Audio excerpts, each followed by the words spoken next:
বরাবরই ম্যাগনেটের অবস্থান খুবই দারুণ থাকে। স্যাতেনিয়র ইউজ করবেন, স্যাতেনিয়র এই মুহূর্তে রিপোজিশন করলেন তিনি। একটা গ্রেনেড যাবে ম্যারিসের তরফ থেকে। ওকে, ভালো ড্যামেজেস ছিল। রাশ দেওয়ার জন্য ইনাফ কি সামনের দিকে যেতে চায় মেহেদি, তার কাছে রয়েছে স্নাইপার এবং তার সাথে এবার রিয়াদ যুক্ত হবে। তার কাছে MP5 রয়েছে, টাইম টার্নার ইউজ করে দিয়েছেন, একটা ভালো ডিফেন্সিভ মোড অন করলেন।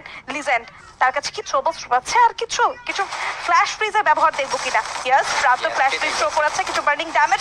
ইগনিস থ্রো করে দেওয়া হয়েছে মাহফুজ। ইগনিস এই মুহূর্তে অ্যাটাক এবং ডিফেন্স দুটোতেই কাজে লাগছে।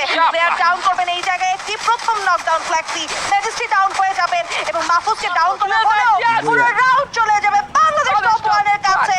এন্ড বুয়া in style from the side of Bangladesh top 1। Top one come on guys, একসাথে top one Bangladesh top one. বলেছিলাম এ পথ পাড়ি দিতে তাদেরকে কিন্তু অনেক বেশি ডেডিকেশন দেখাতে দেখবো, সেই ডেডিকেশন দেখিয়েছেন। দুটা